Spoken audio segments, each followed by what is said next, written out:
की ज्ञानेश्वरांना ज्ञानेश्वरी का लिहावीशी वाटली असावी? ज्ञानोबाऱ्यांसारख्या सिद्ध संतांना वेगळं काही करण्याची गरज उरली नव्हती. की ज्ञानेश्वरीचा आणि मनाचा काय सहसंबंध आहे? ज्ञानेश्वरी लिहितानाही स्वतः ज्ञानोबाराय बोलतात की हे हे माझं नाहीये, किंबहुना तुमचे केले. ते निवृत्तीनाथांना म्हणतात की हे तुमच्यामुळं झाले. पण आता जवळपास 700 वर्ष झाली या ग्रंथाच्या लिखाणाला, तरी पण तो इतका रिलेटेबल का होतो? हे मन कैसे केवढे, ऐसे पाहू तरी न सापडे, एरवी रहाटवया थोडे थोडे लोकया. या मनाचा विचार केला तर याला तिन्ही लोक सुद्धा फिरण्यास कमी पडतात. आणि हे इतकं चंचल की जाता येता न लगे वेळ. मग त्याला आवर कशी घालायची? यात शंकाच नाही की मन चंचल आहे. स्वतः कृष्ण ते नाकारत नाही, पण तरीही चंचल असणारं मन स्थिर करता येतं. ज्ञानेश्वरी कधी वाचावी, कोणी वाचावी आणि कशी वाचावी? छत्रपती शिवराय ज्यावेळेस आग्र्यामध्ये जातात, तिथं ज्यावेळेस महाराजांना सामान्य मनसबदारांच्या यादीमध्ये उभ्या केलं जातं, त्यावेळेस महाराज म्हणतात ना, मी कोण आहे तुम्ही विसरलात का? याला आपण अहंकार म्हणू का? हा स्वाभिमान आहे. मेहुणे मेहुणे आणि मेहुण्यांचे पाहुणे, पण हेच पाहुण्याची माहिती सांगत नाहीत, ती गोलाबेज पॉडकास्टवर असतेच असते. नमस्कार मंडळी, मी ऋषिकेश. गोलाबेज पॉडकास्टवर तुमचं खूप खूप स्वागत आहे. खरं तर पसायदांच्या पॉडकास्टला तुम्ही जो भरभरून रिस्पॉन्स दिला त्याबद्दल खरंच खूप धन्यवाद. आणि त्याच धर्तीवर आज आपण एक नवीन आणि वेगळा कोरा करकरीत विषय घेऊन आलेलो आहे. खरं तर बऱ्याचदा आपल्याला आपल्याकडे काही गोष्टी आहेत यांचा विसर पडलेला असतो. आपल्या घरातच काही ग्रंथ असतात, आपल्या घरातच काही पुस्तकं असतात, त्यांचा ॲक्च्युली खूच मोठा विसर पडलेला असतो. पण हेच ग्रंथ, ह्याच गोष्टी आपल्याला जगणं कसं असतं, जगणं किती सुकर असतं, या गोष्टी समजून सांगत असतात. आज आपण बोलणार आहोत याचपैकी एका ग्रंथावर, ती म्हणजे भावार्थ दीपिका किंवा ज्ञानेश्वर महाराजांनी लिहिलेली ज्ञानेश्वरी. यावर आज आपण बोलणार आहोत ज्ञानेश्वर महाराज पुणेकर यांच्यासोबत आणि जाणून घेणार आहोत ज्ञानेश्वरीतल्या गूढ गोष्टी, ज्या आपल्याला जगणं कसं असतं, माणूस म्हणून जगताना काय गोष्टी केल्या पाहिजेत आणि माणूस म्हणून जगताना समाधान कसं अंगीकारलं पाहिजे, समाधान कसं बाळगलं पाहिजे, या गोष्टींवर. नमस्कार. नमस्कार.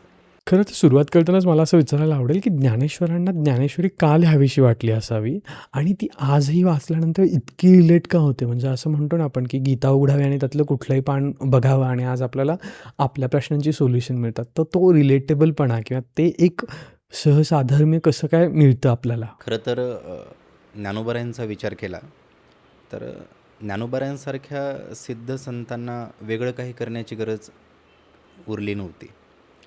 पण संतांची एक भूमिका असते. आता जे योगी लोक आहेत, जे मुक्त आहेत, ही माणसं त्या ज्ञानाचा उपयोग केवळ स्वतःसाठी करून घेतात आणि मग त्या ज्ञानाच्या बळावरती ते मुक्त होतात, ते ज्ञानी होतात, त्यांच्या जीवनाचं कल्याण होतं. पण मग इतरांच्या जीवनाचं काय? जसं ज्ञानोबाराय स्वतःच ज्ञानेश्वरीमध्ये म्हणतात की आपल्याला जर ज्ञान प्राप्त झालं तर त्या प्राप्त ज्ञानाचा उपयोग आपल्याला इतरांसाठी करता आला पाहिजे. मग त्या ज्ञानाचा उपयोग जर आपण फक्त आपल्यासाठी करतोय तर तो स्वार्थ झाला. मग ज्ञानोबाऱ्यांची भूमिकाच संतांची असल्याकारणानं मग ज्ञानोबाऱ्यांच्या त्या संतत्वाच्या भूमिकेतून हा विचार आला की जे आपल्याला ज्ञात आहे ते आपण इतरांपर्यंत पोहोचावं. म्हणून बुडते हे जन न देखवे डोळा, येतो कळवळा म्हणून या, अशी जी संतांची भूमिका आहे, त्या भूमिकेतून ज्ञानोबाऱ्यांना हे वाटलं की आपल्यालाही इतरांपर्यंत पोहोचवता आलं पाहिजे. आणि दुसरा संदर्भाचा विचार केला तर स्वतः ज्ञानोबाऱ्यांना ज्ञानी गीतेवरती भाष्य करण्यासाठी विनंती करण्यात आली. देवगिरीच्या राजाकडून ती विनंती ज्ञानोबाऱ्यांपर्यंत पोहोचली असं सांगण्यात येतं. आणि मग त्या विनंतीचा मान ठेवून निवृत्तीनाथांची आज्ञा स्वीकारून मग ज्ञानेश्वरांनी गीतेवरती भाष्य केलं आणि ते इतर सगळ्या लोकांपुढे ते आणलं. म्हणून प्रगट गुह्य बोले, विश्वब्रह्मची केले. अप्रगट असणारं जे काही ज्ञान आहे, जे संस्कृत आपल्याला येत नसल्याकारणानं आपण तिथपर्यंत पोहोचू शकत नव्हतो, ते ज्ञान मग ज्ञानोबाऱ्यांनी विश्वकल्याणाच्या तळमळीमधून आपल्यापर्यंत ते पोहोचवलं. म्हणून त्यांना जरी ज्ञान प्राप्त असलं तरी त्या ज्ञानाची किंवा त्या ज्ञानाचा उपयोग त्यांनी केवळ स्वतःसाठी न करता इतरांपर्यंत ते पोहोचावं, या लोककल्याणाच्या हेतून ज्ञानोबाऱ्यांनी ते प्रगट केलं. एक जनरली उद्देश जर आपण विचारात घेतलं ज्ञानेश्वरीचा काय असावा किंवा ज्ञानेश्वरांनी त्याच्यामागे कुठले उद्देश लिहून ती लिहिली गेली होती किंवा आपण एक म्हणतो ना की एखाद्याचं शेवटचं दृष्टिकोन काय असतो, तर तो उद्देश काय होता ज्ञानेश्वरीचा असं वाटतं तुम्हाला? उद्देश असं एक स्पेसिफिक वर्ड ज्ञानेश्वरीच्या बाबतीत आपल्याला कधीच वापरता येणार नाही, कधीच नाही की ज्ञानोबाऱ्यांचा नेमका हाच उद्देश असावा किंवा नेमका तोच उद्देश असावा. किंवा ज्ञानेश्वरी लिहितानाही स्वतः ज्ञानोबाराय बोलतात की हे हे माझं नाही आहे, किंबहुना तुमचे केले. ते निवृत्तीनाथांना म्हणतात की हे तुमच्यामुळं झालं आहे. कुठंही ते कर्तृत्वाचा अभिमान स्वतःकडे घेत नाहीत किंवा मी या कारणाने ज्ञानेश्वरी प्रगट करतोय असंही ज्ञानोबाराय फार स्पष्टपणे बोलत नाहीत. ते करण्यामागं जसं आपण आत्ताच बोललो की तिची लोककल्याणाची तळमळ आहे. जे आपणाचे ठावे इतरांशी सांगावे असं आपण सामान्यपणे जे बोलतो त्या भूमिकेतून ज्ञानोबारायांनी ते आपल्यापुढं मांडलेलं आहे. त्याचा विशिष्ट हेतू ज्ञानोबारायांचा कधीच नव्हता की हे कळावं किंवा ते कळावं किंवा मला हे सिद्ध करायचं आहे. बऱ्याचदा एखाद्या ग्रंथाची निर्मिती वादविवादातून होते. आपल्याकडे बऱ्याचशा ग्रंथांची निर्मिती तशी झाली. एखाद्या ग्रंथाची निर्मिती मी कोणीतरी आहे हे दाखवण्यासाठी होत असते. पण ज्ञानेश्वरी कुठंही तसं प्रगट करत नाही. ज्ञानोबाराय निवृत्तीनाथांच्या अनुषंगानं त्या कृपेच्याबद्दल स्वाभिमानानं बोलत असतील की हे ज्ञान कृष्णाने सांगितलं नसतं तरीही मी सांगितलं असतं असं ज्ञानोबाराय बोलतात. किंवा गीता जरी ज्ञानेश्वरीतून बाजूला केली तरी ज्ञानेश्वरी स्वतंत्र ग्रंथ उरतो असंही आपल्याला दिसून येतं. ते गीतेवरचं भाष्य असलं तरी. पण ज्ञानोबारायांचं असं मूळ हे नाही की मी या कारणानेच हे करतो आहे असं म्हणत नाही. त्या संपूर्ण ग्रंथनिर्मितीमागं जर काय कारण असेल तर ती कल्याणाची तळमळ आहे की प्रगट गुह्य बोले आपण जे वारंवार बोलतो की जे अप्रगट राहिलं जे पोहोचलं नाही त्या तळमळीतून ज्ञानोबारायांनी ते आपल्यापुढे प्रगट केलं. दुसरा हेतू ग्रंथांचा विशेष नाही. नक्कीच हेतू त्याचा खरंच खूप असा प्रगल्भ आहे, यात काही शंकाच नाही आहे. पण आता जवळपास 700 वर्ष झाली या ग्रंथाच्या लिखाणाला. तरी पण तो इतका रिलेटेबल का होतो किंवा तरी पण तो वाचल्यानंतर दर वेळेस नवीन अर्थ का सापडत जातात? म्हणजे याचं तुमच्या पारायणानुसार काही वेगळं गूढ आहे का बुवा? कोणताही तत्त्ववेत्ता ज्यावेळेस काही मतं मांडतो, आजसुद्धा आपण कुठेही मुलाखतीमध्ये कुठल्या व्यासपीठावरून किंवा लिखाणामध्ये ज्यावेळेस आपण काही संदर्भ देतो, ती संदर्भ शेकडो वर्षापूर्वीच्या इतिहासकारांची असतात, विचारवंतांची असतात. कोणताही विचारवंत काळाच्या पुढे बघत असतो. कोणत्याही विचारवंताचे विचार हे शेकडो हजारो वर्षापुढे लागू होतात. मग आज 700 वर्ष जरी झाली तरी आज ज्ञानोबारायांचा विचार का लागू होतो? कारण ते तत्त्ववेत्ते आहेत आणि मुळात ते संत आहेत. सामान्य लोकांना जे दिसतं त्याच्या पलीकडे संतांना किंवा विचारवंतांना दिसत असतं. मग ज्ञानेश्वरी 700 वर्षापूर्वी झाली, ती आजच्या काळात जशास तशी लागू होते किंवा आजच्या समाजाचं चित्र त्यामध्ये दिसतं असं आपण जे म्हणतो त्याचं कारण ते की तो काळाच्या पुढचा विचार ज्ञानोबाराय आपल्यापुढे तो प्रगट करतात. म्हणून आजही कुठलीही परिस्थिती बघा, सामाजिक बघू आपण, वैचारिक जी स्थिती लोकांची झाली आहे, मानसिक ज्या अवस्था झाल्या आहेत किंवा आता धर्म अधर्माचे जे काही आपल्यापुढे परिस्थिती निर्माण झाली, या सगळ्यांवरती ज्ञानेश्वरी भाष्य करताना आपल्याला दिसते. मग ते काळाच्या पुढे जाण्याचं कारण काय? कारण ते तत्त्ववेत्ते आहेत, ते विचारवंत आहेत. ज्ञानेश्वरी कधीही कुठलाही ग्रंथ, तुकोबारायांचा गाथा आपण घेतला, ज्ञानेश्वरी घेतली किंवा गीता ती हजारो वर्षापूर्वी निर्माण झाली किंवा शंकराचार्यांचं आपण काही भाष्य बघितलं किंवा इतर ग्रंथकार बघितले, या सगळ्यांचं लिखाण, या सगळ्यांचे शास्त्र आत्ता लागू होतात कारण ते काळाच्या पुढे बघतात. आत्ता आपली बुद्धी जी बघत असते ती फक्त आत्ताचा विचार करते, या वर्षाचा किंवा फार तर पुढच्या 2-3 वर्षांचा विचार असतो. पण संतांची बुद्धी असेल, संतांची विचार करण्याची क्षमता असेल, ती काळाच्या पलीकडची. म्हणून ज्ञानेश्वरी आजही लागू होते. कुठल्याही क्षेत्रामध्ये, कुठल्याही विभागामध्ये जरी आपण बघितलं तरी आपल्याला ज्ञानेश्वरीचा मूळ संदर्भ कुठे ना कुठेतरी सापडतो. खरं तर संतांपेक्षा मोठा मानसशास्त्रज्ञ मला दुसरा दिसत नाही. संत जितके मोठे मानसशास्त्रज्ञ आहेत किंवा संतांनाच कदाचित जास्त मानसशास्त्र कळालेलं आहे लोकांचं, असं म्हणायला हरकत नाही. ओके. फक्त त्यांनी वेगळी आम्ही सायकॉलॉजिस्ट आहोत अशी पदवी लावून घेतली नाही. हो, नक्कीच. पण संतांना ते कळालं, लोकांचं मन समजलेलं आहे. गीतेमध्ये श्लोक येतो, अर्जुन एके ठिकाणी कृष्णाला असं म्हणतो की कृष्णा, जे काही तू सगळं सांगतो ते ठीक आहे, पण हे सगळं ज्या मनाच्या आधाराने करायचं आहे ते माझं मन चंचल आहे. मग तो म्हणतो, चंचल मी मन कृष्ण परमाती बलवदृढम तस्याहम निग्रहम मने वायोरेवस दुष्करम, की मला या मनाला आवरणं अत्यंत कठीण जातं आहे कारण हे खूप चंचल आहे. सुभाषितकारांनी काही चंचल पदार्थ सांगितलेत, मनोमधो करो मेघो मानिनी मधोनो मरुतमा मधो मर्कटमस्य, असे ते 10 चंचल पदार्थ आहेत. आणि या सगळ्या चंचलांमध्ये ज्ञानोबाराय बोलतात जास्त चंचल जर काय असेल तर ते मन आहे, म्हणजे अत्यंत चंचल आहे. त्याचा स्वभाव सांगतात ज्ञानोबाराय की हे मन कैसे केवढे ऐसे पाहू तरी न सापडे, एरवी रहाटवया थोडे त्रैलोक्य. या मनाचा विचार केला तर याला तिन्ही लोकसुद्धा फिरण्यास कमी पडतात. आणि हे इतकं चंचल की जाता येता न लगे वेळ, संत भाष्य करतात की त्याला कुठे जाण्यासाठी, म्हणजे आत्ता जर आपण मनामध्ये एखाद्या शहराचं नाव घेतो आहे तर आपलं मन तिथं जाऊन परत आलं. मग ज्ञानोबा बोलतात याची सवय काय असेल, संतोषाशी चाड लावी. एखादा संतोषी असतो, समाधानी व्यक्ती असतो आणि मग त्याच्या मनाला काहीतरी, जसं आपण सोशल मीडियावरती येतो किंवा समजा आता तारुण्याच्या उंबरट्यावरती आहोत, लग्न करण्याच्या इच्छा असतात, आपल्या काहीतरी अडचणी सुरू असतात आणि आपलं कदाचित सगळं ठीकही सुरू असतं.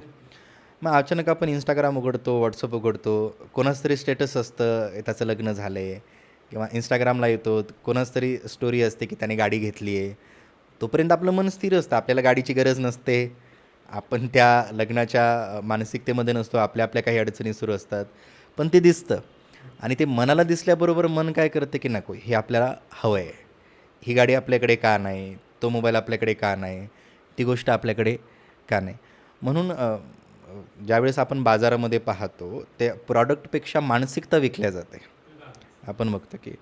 मग ज्ञानोबा बोलतात हे मन तसं आहे, संतोषाशी चाड लावी किंवा बैसवी तरी हिंडीचे दाही दिशा. आपण जर इथं बसलेलो आहोत तर ज्ञानोबा बोलतात हे इतकं चंचल आहे की तुम्हाला फिरवतं, 10 दिशांना फिरवतं सगळीकडे. आणि मग शेवटी ज्ञानोबा बोलताना म्हणतात, अर्जुन ऐक, जर तुला योग समजून घ्यायचा असेल तर योग दुसरा तिसरा काही नसून अर्जुना समत्व चित्ताचे, त्याचे सार योगाचे, की मनाला स्थिर करणं हाच खऱ्या अर्थानं योग आहे. आणि तो एकदा स्थिर झाला की मग दुसरं काही करण्याची गरज नाही. मग मग संत सगळे संत, मन चंचल चपल जाता येता न लगे वेळ, किंवा गती अधोगती मनाची हे युक्ती, की जीवनाला गती प्राप्त करायची का त्या जीवनाला अधोगतीकडे न्यायचे, यावरती ज्ञानोबा भाष्य करताना बोलतात की ते मनाच्याच हाती आहे. मन एव मनुष्यानाम कारणम बंध मोक्ष हे शास्त्र आपल्या पुढे ते मांडतं की मनच तुमच्या मुक्तीला कारणीभूत आहे आणि मनच तुमच्या बंधनाला सुद्धा कारणीभूत आहे. इंद्रियांच्या बाबतीमध्ये ज्ञानोबा यांचं असं म्हणणं आहे की समजा अंकुर आहे, जमिनीमध्ये अंकुर असेल तर त्याच्यावरती बीज असेल तर त्याच्यातून अंकुर फुटेल, त्याच्यातून रोप येईल. तसं इंद्रिय जे आहेत किंवा आपलं जे शरीर आहे, शरीर तेव्हाच कार्य करतं जेव्हा मन त्याला सांगतं. आपल्या मनाने डोळ्यांना सांगितलं की बघ तर डोळे बघणार आहेत, मनाने सांगितलं की ऐक तर, म्हणून बऱ्याचदा आपण म्हणतो की माझं मन होत नाही आज काय ऐकण्याचं, आज बोलण्याची इच्छा नाही आहे. म्हणजे इंद्रिय बोलू शकतात पण इच्छा नाही, म्हणजे काय, मन म्हणते की आज आपल्याला काही बोलायचं नाही, मन म्हणतं काही ऐकायचं नाही. तर ज्ञानोबा बोलतात ते जर बीज असेल तर त्यातून अंकुर येईल ना, बीजच नाही आहे तर अंकुर त्याला फुटणारच नाही. तसं मनाने जर आज्ञाच केले नाही, मन जर म्हटलंच नाही तर कुठलंच इंद्रिय कुठलंच काम करणार नाही. आपलं मन म्हणतं, म्हणजे आपली इंद्रिय किंवा आपलं संपूर्ण शरीर आपण मनाच्या ताब्यात दिलं आहे, बुद्धीसुद्धा आपण मनाच्या ताब्यामध्ये दिले. मग ते मन काय करतं, बैसवी तरी हिंडीचे दाही दिशा, मग ते तुम्हाला इकडे ने तिकडे ने असं ते भरकवटत राहतं. म्हणून मानसशास्त्र संत खूप सखोलपणे मांडतात की मन करारे प्रसन्न, आपण म्हणतो की सकल सिद्धीचे कारण, की सगळ्या कार्याच्या जर मुळाशी काय असेल तर ते मनच आहे. गाथ्याकडे जा, ज्ञानेश्वरीकडे या, समर्थांकडे जा, कुठेही ते मनाच्या अनुषंगानं आपल्याला ते चिंतन मांडताना बोलतील. मग हे असं असणारं मन स्थिर करता येतं का, तर ज्ञानोबा बोलतात करताही येतं पण त्याला अभ्यास लागतो. नाही, हे सगळं मान्य जरी असलं तरी मला हे जाणून घ्यायला आवडेल की ज्ञानेश्वरीचा आणि मनाचा काय सहसंबंध आहे. कारण असं होतं ना की ज्ञानेश्वरी आणि मन हे हँड इन हँड जातात असं बघायला मिळतं, किंवा आपल्या मनातल्या बऱ्याचशा गोष्टींचे उलगडे आपण म्हणतो की ज्ञानेश्वरीत आपल्याला सापडतात. तर मग ज्ञानेश्वरी आणि मन याचा काय सहसंबंध आहे बुवा? माऊलींच्या जीवनामध्ये शुद्धीपत्राचे प्रसंग घडतात. म्हणजे आळंदीच्या धर्मपीठाने शुद्धीपत्र द्यायला नकार दिला आणि मग पुढे आईवडिलांनी देहांत प्रायश्चित घेतलं तरी पण धर्मपीठ शुद्धीपत्र द्यायला तयार नाही. त्यांचं असं म्हणणं होतं की तुम्ही पैठणला जा, पैठणच्या जर धर्मसभेनं हा निर्णय दिला तर आम्ही तुम्हाला शुद्धीपत्र देऊ. त्याही मागं त्यांचा डाव होता, राजकारण होतं, तो भाग वेगळा.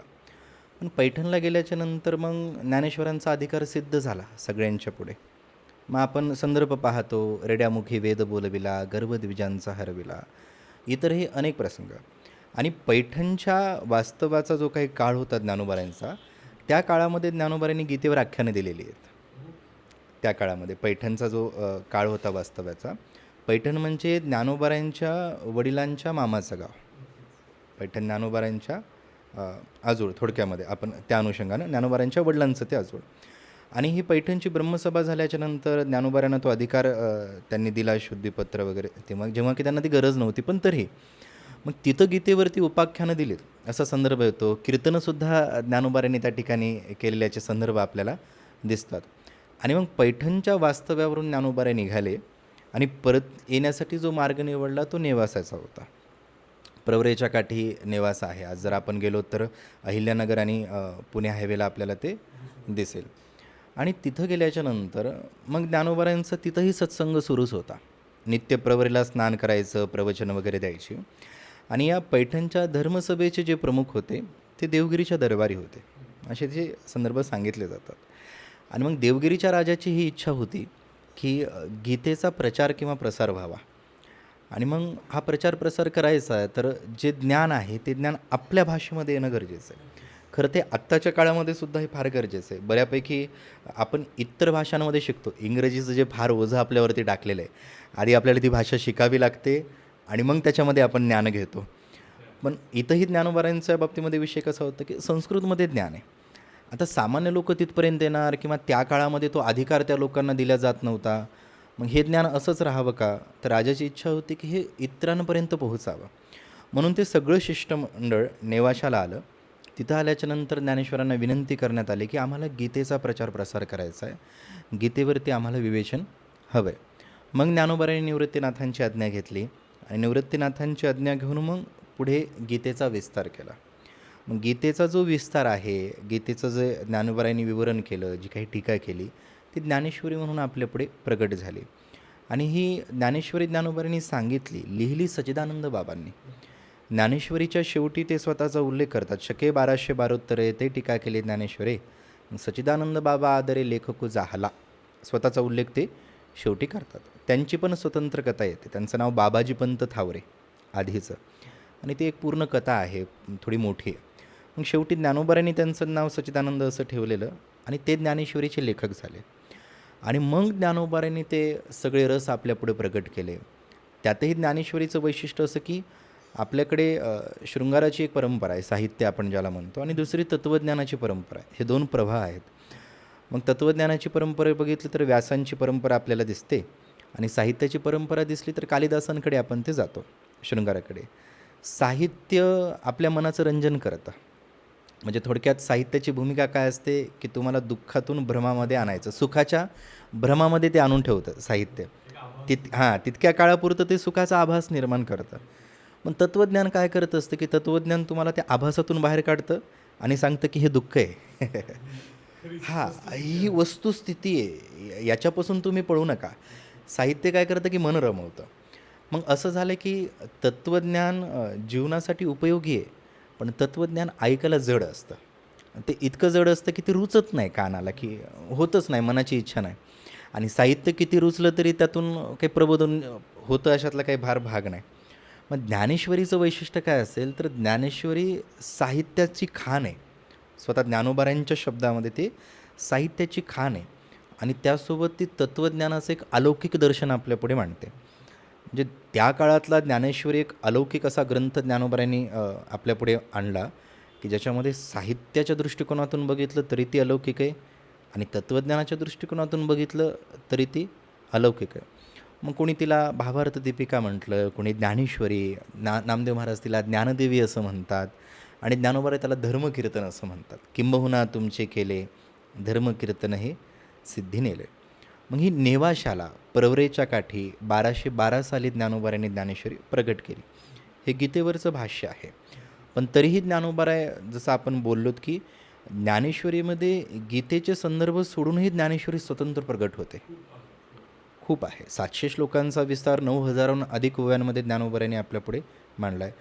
इतके व्याकरणातले इतके अलंकार ज्ञानोबाऱ्यांनी ज्ञानेश्वरीमध्ये वापरलेत की जे मराठी साहित्यामध्ये कुठे सापडणार नाहीत. म्हणून एकनाथ महाराज जसं म्हणतात की ज्ञानेश्वरी पाटी जो होई करील मराठी. ज्ञानेश्वरीनंतर खरंच जर काही लिहिलं गेलं नसतं तरी साहित्यात काही अडचण आली नसती, असं अनेक साहित्यकार स्वतः आपल्यापुढे ते बोलतात. मग 1212 साली लोककल्याणाची इच्छा होतीच. मग हे सगळं कुठंतरी ग्रंथरूपाने प्रगट व्हावं ही अंतकरणाची इच्छा. त्यात राजाचं शिष्टमंडळ येतं, त्यांनी विनंती, या काही कारणांतून मग ज्ञानेश्वरी आपल्यापुढे प्रगट झाली आणि तिथून अवघ्या काही काळातच पुढच्या म्हणजे प्रवासात पुढच्या टप्प्यात अमृतानुभव आपल्यापुढे ज्ञानोबरांनी प्रगट केला. ज्ञानेश्वरी गीतेवरचं भाष्य असेल तर अमृतानुभवात ज्ञानोबरांचं स्वतःच्या अंतकरणातून जे जे काही आलं ते प्रगट झाले. अनुभव करावा अमृतायसा निवृत्तीनाथ म्हणतात की तुझ्या अंतकरणाला ज्या अमृतत्वज्ञानाचा स्पर्श झाला आहे आम्हाला त्याचा आनंद घ्यायचा आहे, निवृत्तीनाथ बोलतात. आणि मग ज्ञानोबराय अमृतानुभव प्रकट करतात. दोन्ही ग्रंथ अलौकिक आहेत. म्हणून नामदेव महाराज म्हणतात की नामा म्हणे ग्रंथ श्रेष्ठ ज्ञानदेवी एकतरी ओवी अनुभवावी. ज्ञानेश्वरी हा अनुभवण्याचा विषय. वाचन हा भाग वेगळा, त्याचे पारायण करणं हा भाग वेगळा, पण त्याही पलीकडे नामदेव महाराज म्हणतात की अनुभवा. जनाबाई जसं म्हणतात की भाव अक्षराचे गाठी ब्रह्मज्ञानाने गोमटी ते हे माय ज्ञानेश्वरी संत जना माहेश्वरी. की एका एका अक्षराच्या ठिकाणी भाव आहे. नवरस ओसंडून वाहतात ज्ञानेश्वरीमध्ये. मुख्य शांतरस आहे या ग्रंथाचा. मग अलौकिक असणारा असा ग्रंथ ज्ञानोबरायांनी आपल्यापुढे तो प्रगट केला. म्हणून तो आजही याही काळामध्ये तितका जिवंत वाटतो, तितका चैतन्यानं तो भरलेला आहे, कारण तो तळमळीतून प्रगट झालेली आहेत त्यातली अक्षरं. हा सगळा इतिहास जाणून घेतल्यानंतर मला हे विचारायला आवडेल की ज्ञानेश्वरी कधी वाचावी, कोणी वाचावी आणि कशी वाचावी. कारण बऱ्याचदा लोकांचा सगळा संबंध असतो की आमच्याकडे वेळ नाही आहे, आम्हाला वेळ नाही आहे, आम्ही वेळ देऊ शकत नाही या सगळ्या गोष्टींना. आणि आध्यात्मिक गोष्टी आल्या की ते खूपच एक अध्यात्म येतं म्हणून लोक त्याला अजूनच कानाडोळा करतात. तर मला पुन्हा हे जाणून घ्यायला आवडेल की ज्ञानेश्वरी कधी, कुणी आणि कशी वाचावी. मी तर आता ज्ञानेश्वरी माझा अत्यंत प्रिय विषय आहे, तो भाग वेगळा. पण मी म्हणलं की अध्यात्म जे असतं ते तारुण्यातच असतं. म्हणजे ज्ञानोबरांनी ज्यावेळेस ज्ञानेश्वरी प्रगट केली त्यावेळेस ज्ञानोबरांच्या शरीराचं वय 16 वर्षच. जगद्गुरू तुकोबारांनी ज्यावेळेस गाथा लिहायला प्रारंभ केला त्यावेळेस ते तारुण्यातच. कुठलेही संत घेतले तरी कुठलेही संत 40-50 नंतर हे करायला लागले असं काही नाही. सगळे तारुण्यातच इथपर्यंत आलेले आहेत. तरुणा भाग्यवंतनाचे हरिकीर्तनात की तो भाग्यवंत तरुण आहे जो तारुण्यात इथपर्यंत येतो. आणि आत्ताच्या काळात आत्ताच्या तरुणांचा विचार केला तर ज्ञानेश्वरी त्यांनी वाचावीच, म्हणजे च प्रत्यय आपण त्याला लावतो. वाचावी असं नाही, वाचावीच. आपण इतर मोटिवेशनची पुस्तकं वाचतो, काही सिरीज बघतो, इकडे जा तिकडे जा. मी तर नेहमी म्हणतो की ते मोटिवेशन आता ड्रगसारखं झालं आहे आणि विकल्या जाते, पावलोपावली विकल्या. आपल्याला बॅनर दिसतात, इकडे तिकडे हे ते. मी स्वतः काउन्सिलिंग करतो त्यामुळे मला त्या गोष्टी माहीत आहेत की मानसिकदृष्ट्या आता तरुण खूप खचलेले आहेत. आणि मग जी काही आपल्या मनाची प्रश्न आहेत ती प्रश्न ज्ञानेश्वरीमध्ये सापडतात. आपल्या हाती ती उत्तरं तिथं लागतात. मग असं होतं की आता तो ग्रंथ आहे तर आम्ही तो एक सलगच वाचावा का, किंवा देवापुढंच बसून वाचावा का, असं तसं. तर माझं असं म्हणणं आहे की सुरुवातीच्या काळात तुम्ही या कुठल्याही भानगडीत पडू नका. तुम्हाला 10 ओव्या वाचाव्याशा वाटतात ना, कुठे बरं फार ग्रंथ नाही घेऊन बसावं, PDF भेटते आपल्या मोबाईलवरती सुद्धा, ती PDF भेटते. फक्त ग्रंथ हातात असेल तर तिथली ऊर्जा वेगळी असते. तो ग्रंथ आपण घेऊन बसतो तर असं नाही की तुम्ही देवापुढेच बसावं, इकडेच बसावं, आळंदीत जाऊनच पारायण करावं. सुरुवातीचा जो तुमचा टप्पा आहे तुम्ही फक्त या. किती वाचावं, कितीही वाचा. 10 ओव्या वाचाव्याशा वाटतात, 20 वाचाव्याच्या वाटतात, तुम्ही तितक्या वाचा. एखादा अध्याय वाचावासा वाटतो तितकं वाचा तुम्ही. तुम्हाला मधूनच काहीतरी 11वा अध्यायच बघावासा वाटतोय, दुसरा अध्यायच बघावासा वाटतोय, तुम्ही तो बघा. जे पान तुम्हाला उघडावंसं वाटतं त्या ग्रंथाचं ते उघडा.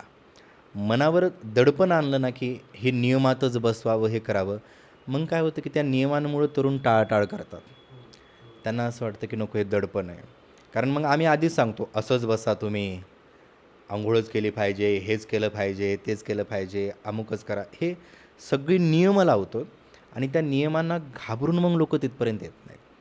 आधी तिथं लोक आली पाहिजे आणि मग हळूहळू ती नियमामध्ये बसतात, कारण तुम्हाला आवड निर्माण होते. मग जसं नामदेव महाराज म्हणले की खूप नका वाचू ना, एक तरी ओवी, एकच ओवी घ्या, कुठलीही एक ओवी अनुभवा. एक ओवी, जसं आपण साहित्यामध्ये म्हणतो की एक कविता आयुष्याला पुरते, तसं ज्ञानोबारांची एक ओवीसुद्धा आयुष्याला पुरते. म्हणून तरुणाने ज्ञानेश्वरी वाचावी का, तर ती वाचावीच. कधी वाचावी तर कधीही वाचावी, कशी वाचावी तर कशी वाचावी. फक्त वाचा. तुम्ही त्या ग्रंथाजवळ या. जसं आपण म्हणतो की आईच्या स्तनाला लागल्या लागल्या जसं ते प्रेमानं पाना फुटतो किंवा कृष्णाच्या बाबतीमध्ये ज्ञानोबा हा शब्द वापरतात की वत्स करुणी पार्थाते दुभंगली जगापुरते श्रीकृष्ण गाय. अर्जुनाला वासरू बनवलं आणि दूध अर्जुनासाठी दिलं. वासरासाठी गाय दूध देते, पण ते दूध आपल्याला भेटतं. तो पाना फुटलेला असतो वासरासाठी. तसं ज्ञानेश्वरीच्या जवळ जरी जाऊन बसलं, जवळ जरी, जसं आपण आईच्या जवळ जाऊन बसलं की आई आपल्याला उचलून घेते, मांडीवर बसवते, दूध पाजवते, तसं त्या ग्रंथाच्या जवळ जरी बसलं किंवा संत बोलतात की पडूनी राहे तये ठाई उगाच पायी संतांच्या. पडून राहा, काही करू नका, तुम्ही पूजा अर्चा करू नका त्यांची, काय काय फक्त पडून राहा. तसं ज्ञानेश्वरीच्या जवळ पडून जरी राहिलं तरी एखादी ओवी आपल्याला हाताशी धरते, एखादं अक्षर आपल्याला हाताशी धरतं आणि मग त्यांनी एकदा हाताशी धरलं की आपल्यालाच ते हात सोडावा वाटत नाही. म्हणून ते कुठलंही दडपण न घेता तरुणांनी, मी म्हणते शुभस्य शीघ्रम, आपण जे म्हणतो की कल करे सो आज, आत्ता ज्ञानेश्वरी उघडा, आपल्या सगळ्या प्रश्नांची उत्तरं तिथं सापडतील. हो, म्हणजेच इथपर्यंत पोहोचा आणि बाकीच्या गोष्टी आपोआप घडतील. पण आधी इथपर्यंत या तरी. हां, आधीच दडपण आणलं तर तुम्ही इथं येणारच नाहीत की हे कसं ते कसं. आधी या, गोडी लागते. यासोबतच ना ज्ञानेश्वरीमध्ये ना कर्माबद्दल खूप बोललं गेलेलं आहे, की आपण म्हणतो ज्ञानेश्वरी हा एक कर्माचा अंग आहे असं पण म्हटलं जातं बऱ्याचदा, किंवा त्याच्यावर बरीचशी उदाहरणं दिलेली आहेत. तर त्याबद्दल काय सांगाल? खरं तर गीतासुद्धा संपूर्ण जर आपण गीता बघितली तर गीतामध्ये कर्मच आहे. संपूर्ण गीतेमध्ये कर्माचा विचार मांडला आहे किंवा ज्ञानेश्वरीमध्ये सुद्धा ज्ञानोबा प्रकर्षणाने तो विचार मांडतात. या संपूर्ण ज्ञानेश्वरीचा सार एका शब्दात जरी सांगायचं म्हटलं तरी ज्ञानोबा स्वतः बोलतात कर्मे इशू भजावा. संपूर्ण ज्ञानेश्वरीचा सार आपण एका शब्दामध्ये आणून मांडू शकतो, कर्मे इशू भजावा. किंवा कृष्ण जसं अर्जुनाला म्हणतो, अर्जुना कर्मण्येवाधिकार असते मा फलेषु कदाचन मा कर्मफल हेतुर्वर माते संगस्त्व कर्मणे, की कर्म करण्यालाच प्राधान्यता दिल्या गेली. एक प्रसंग येतो की जिथे अगदी युद्धाच्या प्रारंभी अर्जुन म्हणतो की मला आता हे युद्ध करायचं नाही. आता दोन भूमिका आहेत. ज्ञानोबारांची जर आपण भूमिका बघितली तर ती आजीवन भूमिका प्रेमाची राहिलेली आहे. ज्ञानोबा कुठेही प्रतिशोधाची भाषा करत नाहीत, कोणाला मारण्याची भाषा करत नाहीत. द्वेष आणि ज्ञानोबा एका पारड्यात बसतच नाहीत, कधीच नाही. म्हणजे असं घडेल का की ज्ञानोबा आपल्याला म्हणतील की उठा आणि लढा? शक्यच नाही. ही ज्ञानोबारांची भूमिका आहे. अर्जुनाचं असं झालं की आप्तसोके बघितलेत आणि मग अर्जुन कृष्णाला म्हणतो की मुखमच परिशुष्यते, माझ्या तोंडाला कोरड पडली, मी गांडीव धनुष्य उचलू शकत नाही, आणि तो खिन्न होऊन रथाच्या मागे येऊन बसतो. त्यावेळेस ज्ञानोबारांच्या ओव्या आहेत, शूद्रम हृदय दौर्बल्यम त्यक्तोत्तिष्ठपर्यंत पवरते. ज्ञानोबा बोलतात, अर्जुना सांडी मूर्खपण उटिके धनुष्यवान संग्रामी कवन कारुण्य तुझे. म्हणजे कारुण्य, आपण ज्ञानोबारांना कैवल्याचा पुतळा म्हणतो, म्हणजे कारुण्य म्हणजे प्रत्यक्ष ज्ञानोबा आहे. ते ज्ञानोबा अर्जुनाला म्हणतायत की तुझ्या कारुण्याचं आम्ही करायचं काय? संग्रामी कवन कारुण्य तुझे, तुझ्यासारख्या क्षत्रियाला हे शोभत नाही. आत्ता तुझं जर कर्म काय असेल तर ते युद्ध करणे. म्हणजे ज्ञानोबा आहेत ज्यांनी आपल्या प्रेमाला जीवनाचा आधार बनवलेलं आहे. ते ज्ञानोबा अर्जुनाला म्हणतात की ही कर्म करण्याची वेळ आहे आणि तुझं कर्म इथं प्रेम नाही आहे, कारुण्य नाही आहे. संग्रामी कवन कारुण्य तुझे, तुझ्या कारुण्याचा इथं काहीही उपयोग नाही आहे.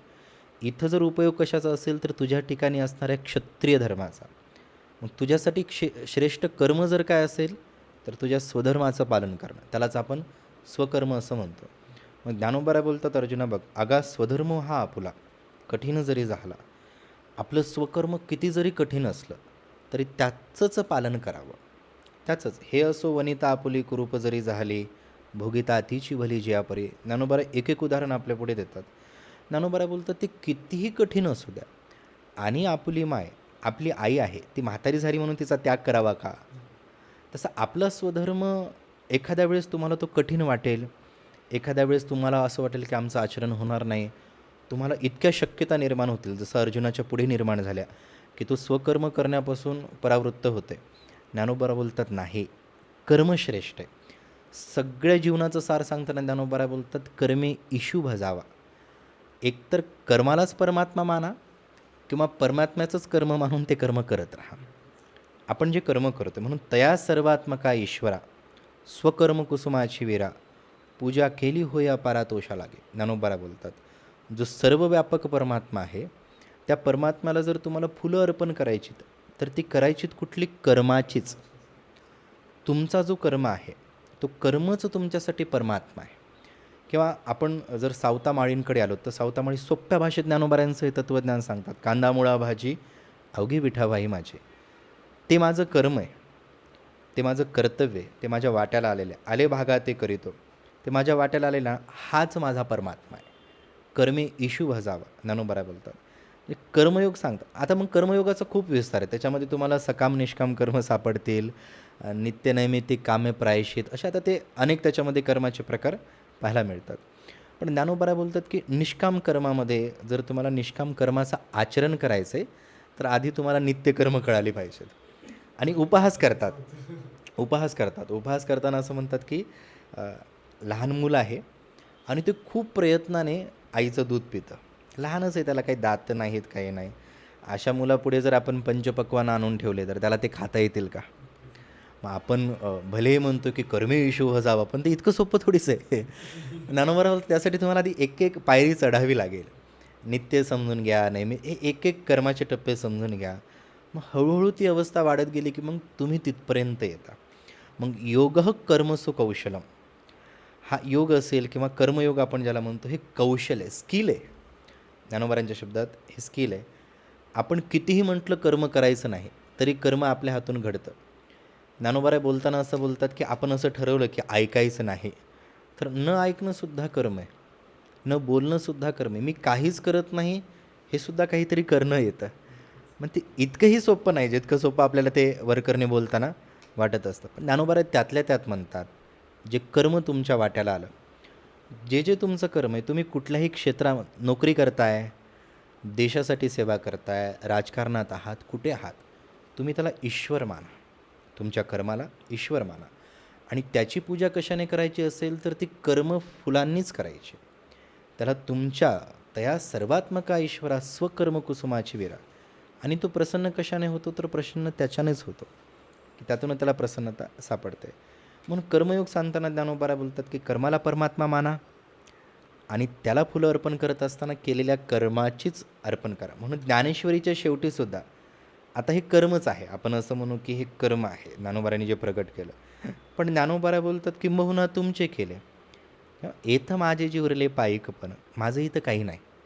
हा किती निस्वार्थ भाव आहे. हा निष्काम कर्मयोग आपण ज्याला म्हणतो की, किंवा आत्ता जसं आपण कॉपीराईट लावतो, आपणही लावतो आता लिहितो वगैरे, किंवा लेखाखाली नावं, कवितांखाली नावं, कॉपीराईट आपले चालतात. तसं ज्ञानोबा तिथं बोलतात की हे माझं नाही आहे, हे तुमचं आहे. तुमच्या कृपेमुळं मी बोलू शकलो. प्रत्येक अध्यायाच्या सुरुवातीला, प्रत्येक अध्यायाच्या शेवटी ते म्हणतात, ही निष्कामता आहे. कर्म केलं आणि अर्पण केलं. अर्जुनालाही कृष्ण काय म्हणतो, तू कर आणि अर्पण कर, तो विचार नको करू. ज्ञानोबा कर्मयोगाचा विस्तार करताना सोपं म्हणून एका शब्द, जसं आपण बोललं की ज्ञानेश्वरी एका अक्षरामध्ये सांगणं कठीण आहे, पण सांगायचं म्हणलं तर कर्मे इशू भजावा, हा सार आहे. पूर्ण गीतेचा असेल किंवा ज्ञानेश्वरीचा असेल. नक्कीच. मला वाटतं की तुमची त्या कर्मावर श्रद्धा असेल तर तुम्ही त्या कर्मेषु भजाव्या यापर्यंत पोहोचू शका. पण तुमची ती श्रद्धाच नाही आहे त्या कर्मावर, तर मला वाटतं तिथे पोहोचणं खूप अवघड आहे. आणि आज असंच होतं आहे ना, की मला एक या मार्गाने जायचं होतं, हे माझं कर्म करायचं होतं, पण मला हे कर्म केल्यानंतर शेवटी हे आउटपुट मिळणार हे ज्यावेळी दिसतं, आणि दुसरा एक व्यक्ती ते कर्म करतो आणि त्याला ते आउटपुट आलेलं दिसतं, तर मी माझा मार्ग बदलतो आहे आणि मग मी पूर्ण त्याच कर्माच्या मार्गाला लागतो आहे. मग माझा ईश्वर कशात आहे, माझी श्रद्धा कशात आहे, माझे इथिक्स ज्याला आपण म्हणतो ते कशात आहे, ते आपण विसरतो आहे नक्कीच. आणि मला वाटतं त्याच अनुषंगाने हे सगळं बोललं गेलेलं असावं. मुळात आपल्याला कर्म समजलं पाहिजे. कर्म म्हणजे ॲक्शन नाही आहे. बऱ्याचदा असं होतं की आपण ॲक्शनलाच कर्म असं म्हणतो, की कृतीला कर्म समजण्याची सवय लागली. तर कर्म म्हणजे फक्त ॲक्शन नाही, तर ती करेक्ट ॲक्शन आहे. केवळ कृती नाही, तर ती योग्य कृती. नाही तर काय होतं की कर्मामध्ये साम्यता दिसते. मग आपला प्रश्न काय असतो, मी पण काम करतो आहे, तो पण करतो आहे, पण त्याला जास्त रेव्हेन्यू मिळतो आहे, मला का मिळत नाही, असं आपलं म्हणणं असतं ना. मी पण प्रयत्न करतो आहे, मग तो त्या मार्गाने जातो, तर त्याला ते प्राप्त होते, मला का प्राप्त होत नाही. पण कर्माच्या समानतेवरती कर्माचा परिणाम नाही ठरत.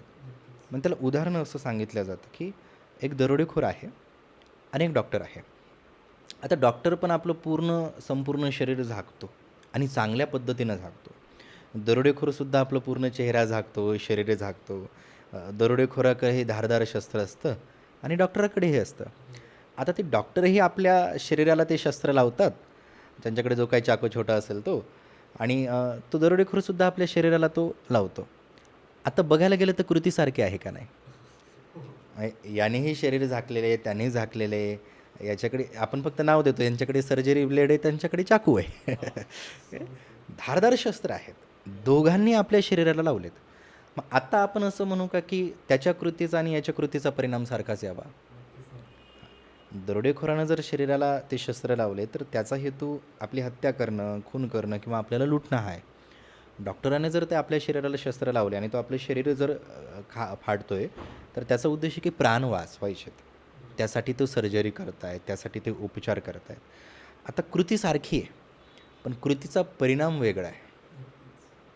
तसं बऱ्याचदा आपण कर्म करतो आणि आपल्याला असं वाटतं की मग याचा परिणाम आमच्या वाट्याला का चांगला येत नाही आहे किंवा का होत नाही. विषय असा असतो की ते कर्म योग्य कर्म आहे का, हे आधी आपल्याला कळलं पाहिजे. की जसं आपण म्हणतो की कीर्तनं आम्ही करतो, मग संतांना कीर्तन करून इतकी प्राप्ती झाली अध्यात्माच्या बाबतीत, मग आम्हाला का होत नाही? स्ट्रक्चर सारखं आहे कीर्तनाचं. आत्ता जी कीर्तनं उभी राहतात तुकोबारायांच्या काळात किंवा नामदेव महाराजांच्या ज्या काळात जी कीर्तनं उभी राहायची, तशीच कीर्तनं आत्ता उभी राहतात. विणेकरी, टाळकरी, मृदंगवादक, स्ट्रक्चर सारखं आहे. वरकरणी तुम्हाला ते कर्मसारखं दिसतंय, पण ते कर्माचा परिणाम भिन्न येतो. कारण त्यांच्या कीर्तनाचा उद्देश आणि आमच्या कीर्तनाचा उद्देश बदलला आहे. हां, बदलला आहे, पूर्णपणे बदलला आहे. मग कृतीसारखी दिसते, कर्मसारखंच दिसतं ना. मग तुकोबाराय बोलतात, ब्रह्मभूत काया होतसे कीर्तनी. आमची काया ब्रह्मभूत का होत नाही? कारण आम्ही त्या उद्देशानं कीर्तनं करत नाही, ज्या उद्देशानं संतांनी कीर्तनं केली. मग कर्माच्या बाबतीमध्ये आमचं चुकतं काय, की आम्हाला असं वाटतं की आम्ही पण पारायणं केलेत, आम्ही पण परीक्षा दिली, आम्ही पण हे केलं, आम्ही पण ते केलं, मग आम्हाला नाही भेटत, त्याला का भेटतं? हा आपला प्रश्न असतो. पण आपण त्याच्या मुळाशी जाऊन बघत नाहीत की आपण केलं ते योग्य केलं का? आपण ज्या मार्गाने जातोय तो मार्ग योग्य आहे का? जसं तुकोबारा बोलतात की संपत्ती कमवावी पण जोडून या धन उत्तम व्यवहारे. मग आपण त्याचा अंतिम परिणाम बघत नाही. आत्ता कदाचित माणसं वेगानं पुढे जात असतील, पण इथून मागचा जरी इतिहास बघितला अशा लोकांचा, तर ती फार पुढे जाऊन कुठेतरी अडकतात. फार पुढे जाऊन त्यांच्या वाट्याला खूप मोठी बिकट परिस्थिती येते.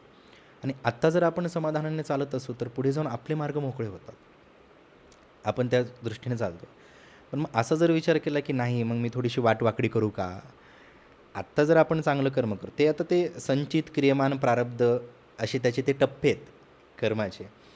आत्ता कर्म करतोय याचा परिणाम उद्या येतो असं नाही. उद्याचा जो परिणाम आहे किंवा आजचा जो परिणाम आहे तो मागच्या कर्माचा परिणाम असतो. हां, ते सिद्धांत केले कर्म झाले, तेची भोग आले.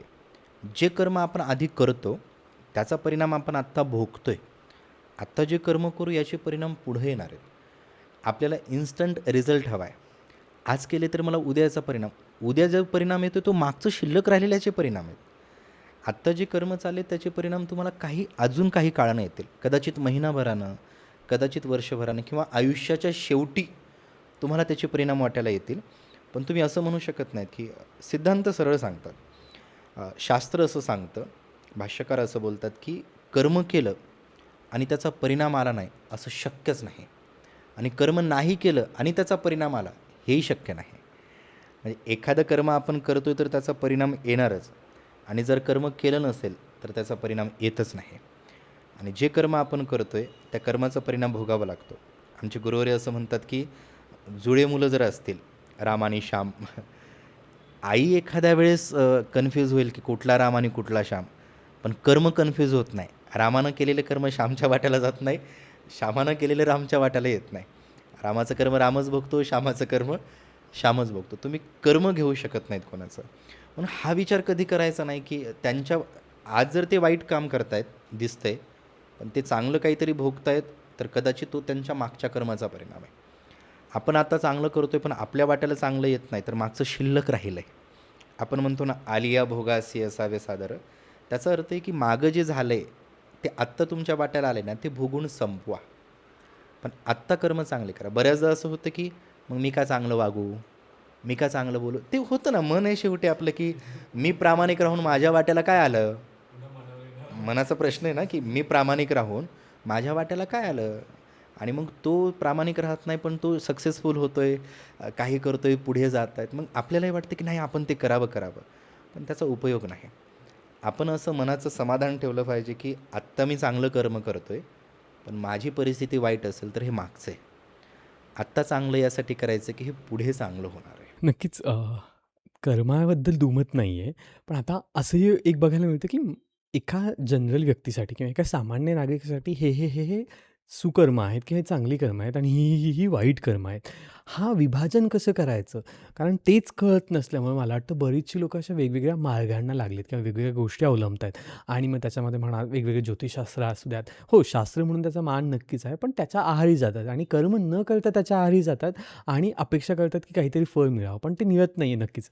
मग त्यावेळेस आपण ते कसं बघणार आहोत, की हे तुमची चांगली कर्म आहेत आणि ही तुमची वाईट कर्म आहेत किंवा ही कर्म नाही केली पाहिजेत. म्हणजे एक ओव्हरऑल ढोबळमानाने वरच्या दृष्टिकोनातून जर आयुष्यातून बघायचं झालं, तर आपण ह्याच्याकडे कसं बघितलं पाहिजे असं तुम्हाला वाटतं? अ, बऱ्याचदा असं होतं की आपण ठरवतोय चांगलं काय किंवा वाईट काय. आपण त्यांच्याकडे बघत नाही की ज्यांनी ते जीवन जगलंय, उपभोगलंय, ती पुढं आलीत. आता आपण धर्म, धर्म असं बोलतो, पण धर्माची सोपी व्याख्या ज्ञानोबाऱ्यांनी केली, अत्यंत सोपी व्याख्या. ज्ञानोबाऱ्या बोलतात, "एथ वडील जे करीते, तया नाम धर्म ठेविते." वडील म्हणजे इथं ज्ञानी माणसं जे करतात, मोठी माणसं जे करतात, तो धर्म आहे. आत्ता जर मोठ्या माणसांनी भ्रष्टाचार केला तर येणाऱ्या पिढीसाठी तो धर्म आहे. आत्ता जर मोठी माणसं चुकीची वागली तर येणाऱ्या पिढीसाठी तो धर्म आहे. आता ज्ञानोबाराय ही मोठी माणसं, वडील माणसं, तुकोबाराय वडील माणसं, यांनी जे केलं ते आपल्यासाठी धर्म असायला हवा. संतांकडे का वागावं, की स्वतः इतर संतच संतांविषयी बोलतात. खरं तर संतांनी संतांविषयी बोलावं, आपण काय बोलावं. पण मग संतांची चरित्र का बघायची किंवा गाता गीता ज्ञानेश्वरीकडे का बघायचं. तर हरपले आपण पे पावे, ते संता ते पाहता गिवसावे, म्हणून वानावे ऐकावे तेची सदा. आपल्याला कसं वागायचं हे आपल्या बुद्धीला कळत नाही. आमचे श्रीगुरू असं म्हणतात की आपल्याला आपलं कल्याण जितकं कळत नाही तितकं संतांना कळतं. मग आपल्याला जर कधी प्रश्न पडला की हे योग्य आहे का अयोग्य आहे, तर आपण संतांकडे बघावं. हे कर्म आपण करावं का न करावं, तर संतांकडे बघावं. भक्ती करत असताना सुद्धा जसा आपला विषय झाला की कीर्तनं करत असताना समाजाला काय अपेक्षित आहे यापेक्षा शास्त्राला काय अपेक्षित आहे ते बघावं. आपलं जे कर्म आहे ते करत असताना की हे योग्य आहे का अयोग्य आहे याचं उत्तर आपल्याला कळत नाही, म्हणून ते संतांकडे जा. म्हणून वानावे ऐकावे, त्यांना ऐका. ज्ञानोबाराय काय बोलतायत, तुकोबाराय काय बोलतात किंवा आधी करून जे काही तत्ववेत्ते झाले, विचारवंत झाले, ते काय बोलतात, ते काय लिहितात, त्यांनी काय सांगितलं आहे, ते आपण ऐकावं. तेची सदा. त्याचा परिणाम काय होतो, हरपले आपण पे पावे. जे आपण हरवलोत किंवा जिथं आपण चुकलोत, त्यांचा हात धरला की ते सोपं जातं. म्हणून हे त्यांच्याकडे बघावं. आपल्याला नाही कळणार की ही नीती आहे का अनिती आहे, नैतिक अनैतिक आपण ज्याला म्हणतो, चांगलं वाईट आपण ज्याला म्हणतो. मग ही चरित्र का बघायची असतात? कोणाचं? छत्रपती शिवराय घ्या, छत्रपती संभाजीराज किंवा कुठलाही संत, कुठलाही महापुरुष. का बघायचं? तर या प्रसंगात त्यांनी कसा निर्णय घेतला. जसं सुभाषचंद्र बोसांच्या बाबतीमध्ये आपण म्हणतो की ज्यावेळेस त्यांना घरातच नजरकैदेत ठेवण्यात आलं, त्यावेळेस त्यांनी शिवरायांच्या आग्रा प्रकरणाबद्दल वाचलं आणि त्या पद्धतीनं त्यांनी स्वतःची सुटका करून घेतली, असं सांगितलं जातं. मग आता फक्त एक प्रसंग सुभाषचंद्रांनी बघितला की महाराजांच्या जीवनामध्ये ज्यावेळेस महाराजांवरती ही परिस्थिती आली, त्यावेळेस त्यांनी काय केलं.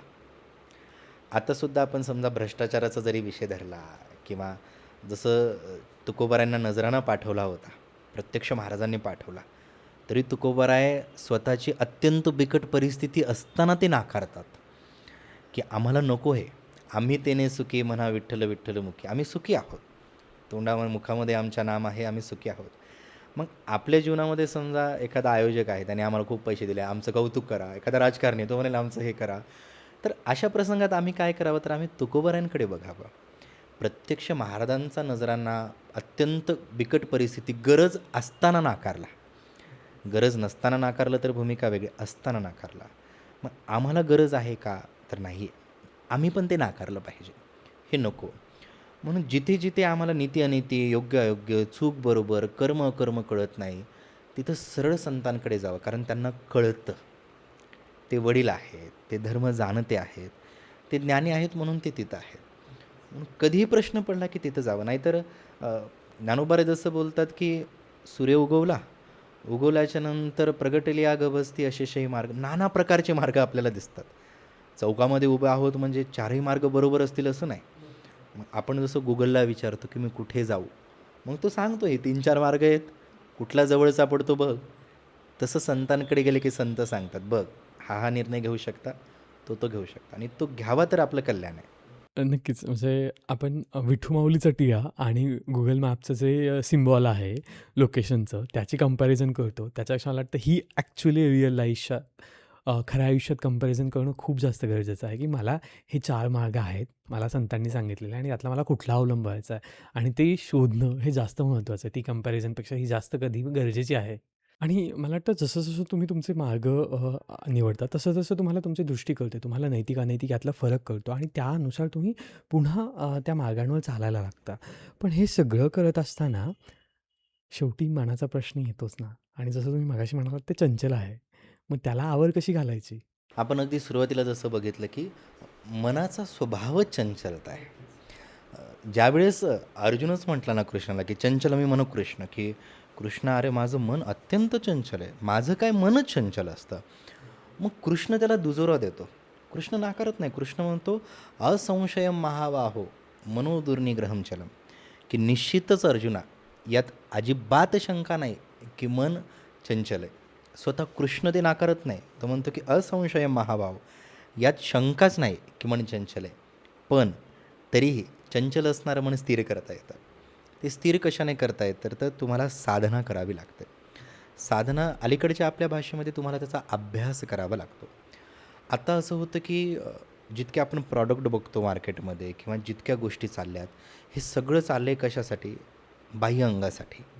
शरीरासाठी तुम्हाला नाना प्रकारची प्रसाधनं वगैरे आपल्याला भेटतील. पण मनासाठी आपण काय करतो?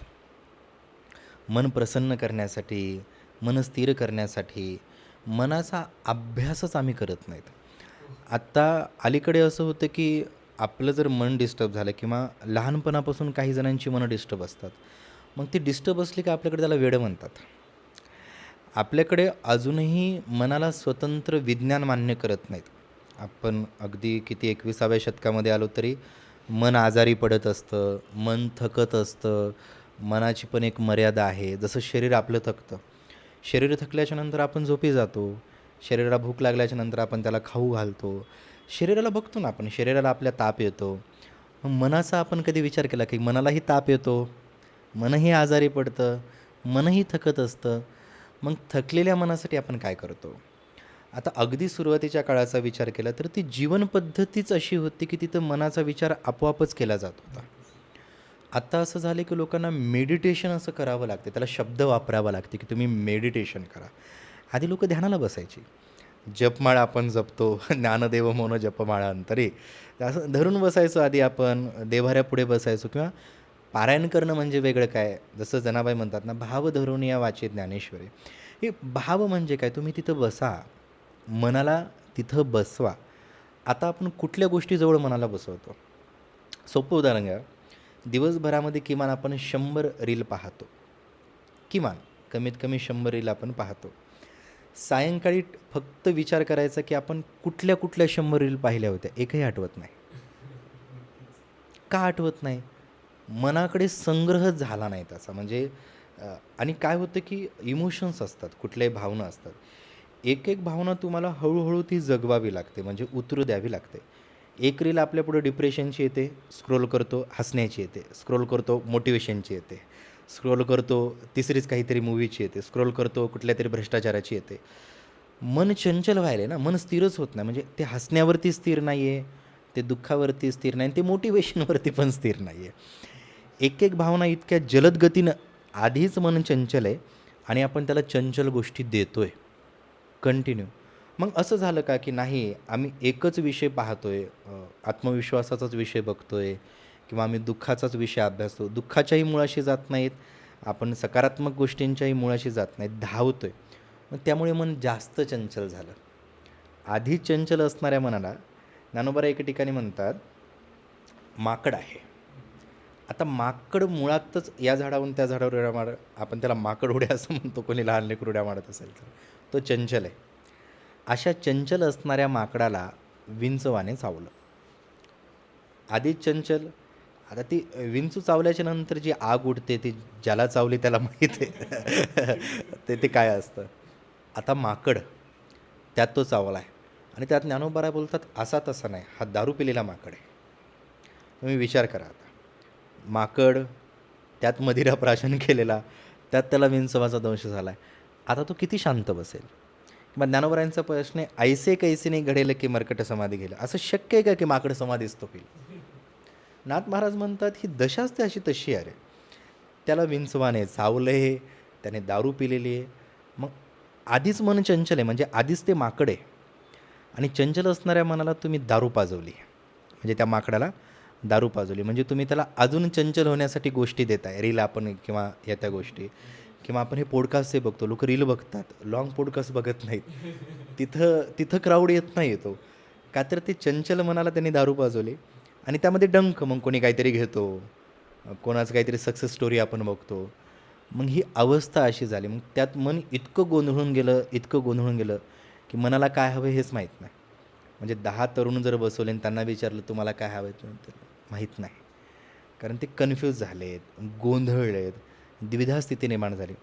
कृष्ण स्पष्ट म्हणतो अर्जुनाला 15व्या अध्यायामध्ये, मला कोण जाणू शकतं द्वंद्वेर विमुक्ताः, ज्याच्या मनाची द्वंद्वातून मुक्तता झाली. ज्ञानोबा बोलतात, जया पुरुषाचे मन सांडून गेले मोहमान, की त्याच्या अंतकरणातल्या गोष्टी, मनच ज्याचं निर्मळ झालं. किंवा उदाहरण देताना म्हणतात, निकबड्या निष्ठुरा नुबगीजे जेवी सोयरा, की एखादा दरिद्री माणूस आहे, म्हणजे किंवा त्याला दारिद्र्य प्राप्त झाले की नातेवाईक जसे सोडून जातात, तसं मन ज्याचं निर्मळ झालं, मोह निघून गेला की ते मन स्वच्छ होतं. आणि हे स्वच्छ करण्यासाठी तुम्ही मनासाठी काय करता हा प्रश्न आहे संतांचा. मग त्याच्यासाठी तुम्हाला प्रवास करावा लागतो, त्याच्यासाठी तुम्हाला उत्तम प्रकारचं वाचन करावं लागतं, तुम्हाला त्या पद्धतीच्या माणसांना किंवा शास्त्रांना जवळ करावं लागतं, तर तुमचं मन हळूहळू त्या दिशेकडे जातं. तुम्हाला त्याला मारावं लागेल ना. एक छोटीशी कथा आहे, सांगून जातो की अकबराच्या दरबारामध्ये एकदा एकजण शेळी घेऊन आला आणि त्याने असं सांगितलं की या शेळीचं जर पोट भरून कोणी दाखवलं तर मी आजन्म तुमची सेवा करेल, नाहीतर तुमचं अर्धराज्य मला द्यावं लागेल.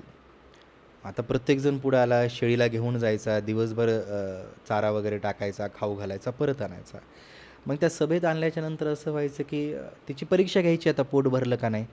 मग तिच्या पुढे पेंडी टाकली जायची किंवा काहीतरी खाद्य टाकलं जायचं. आता ती शेळीच ती दिवसभर चरत राहते, ती टाकलं तरी ती खायची. मग सिद्ध असं व्हायचं की शेळीचं पोट भरलं नाही. बऱ्याच जणांनी प्रयत्न केले, शेवटी हे प्रकरण बिरबलापर्यंत आलं. आणि आल्याच्या नंतर बिरबलाला माहीत, शेळीचा स्वभाव त्याला माहीत आहे, दिवसभर जरी ती खात राहिली तरी रात्री ती खातच राहणार आहे, शेवटी ती शेळी आहे. मग बिरबल काय करतो, तिला घेऊन जातो आणि घेऊन गेल्याच्या नंतर चरायला गेली, जसं ती काहीतरी खायला लागते बिरबल तिला मारायचा. शेळी खायला गेले की तिला मारायचा. दिवसभर शेळीला हे माहीत झालं की आपण खायला गेले की आपल्याला मारतात. दिवसभर उपाशी ठेवलेली शेळी तो रात्री आणतो. आणल्याच्या नंतर असं होते की दरबार भरतो, पुन्हा दरबारामध्ये शेळी आणल्या जाते, त्या शेळीपुढं तो चारा टाकत आहे. आता शेळीला भूक लागली आहे, दिवसभर ती उपाशी आहे, पण तिला बिरबल दिसतो आणि तिला माहीत आहे आपण खायला गेले की हा आपल्याला मारणार, मग शेळी खात नाही. असं सिद्ध होतं की तिचं पोट भरलं आहे. आता आधीच्यांनी काय केलं, शेळीला दिवसभर खाऊ घातलं तरी शेळीनं रात्री खाल्लं.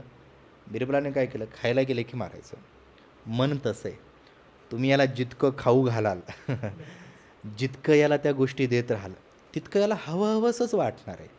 अग्नीमध्ये किती तूप टाकलं म्हणजे अग्नी शांत होणार आहे, मनाचं तसं आहे. म्हणून ज्ञानोबा बोलतात की याला स्थिर करा आणि स्थिर करण्यासाठी त्याला मारा. तुम्हाला बळजबरीच आज ज्ञानेश्वरीच्या 5 वेळा वाचायच्यात, उद्या 6 करा, 7 करा, मनाला सवय लावावी लागते.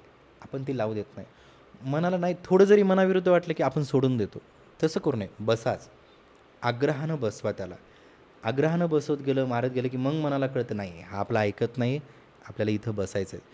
म्हणून संत उपहासाने म्हणतात, आता कोठे धावे मन तुझे चरण देखलिया. आता कुठं धावणार? मनाला म्हणतात, आता कुठे धावे मन, आता धावून दाखव. प्रयत्नाने त्याला तिथपर्यंत आणावं लागतं आणि आणलं की मग तेच तिथून येत नाही.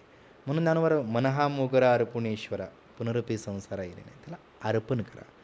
मग मनाची हे सायकोलॉजी तशी आहे. नाही, नक्कीच. मला वाटतं तो समर्पित भाव आपण कुठेतरी ना सोडून दिला आहे, की आपण तो समर्पित भावच विसरून गेलो आहे. कारण मी जर समर्पित भावनेने एखादी गोष्ट केली, माझ्या मनातून केली ती गोष्ट, तर नक्कीच ती सार्थाला जाते हे आपल्याला माहिती आहे आणि याचं आपण बरेचसे उदाहरणंही बघितलेले आहेत. पण तेच आपण विसरतोय आणि याचाच सहसंबंध कुठेतरी आत्मविश्वास आणि आत्मज्ञान किंवा आत्मकेंद्रीपणा या सगळ्याशी आहे का? कारण मला वाटतं, की आत्म्याशी एकरूप झाल्याशिवाय या गोष्टी पण येणार नाहीत. आत्म्याशी एकरूप झाल्याशिवाय समर्पण येणार नाही आहे आणि समर्पण नाही आलं तर आपलं मन चंचल होणार आहे. तर मग त्याविषयी ज्ञानेश्वरीमध्ये काय सांगितलेलं आहे तुम्हाला वाटतं? आता मुळात ज्ञान हीच संकल्पना खूप व्यापक आहे.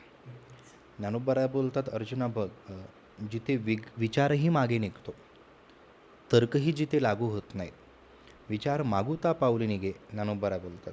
विचार शून्यता जी आहे, जिथे काहीच उरत नाही, त्या अवस्थेला ज्ञान असं म्हणतात.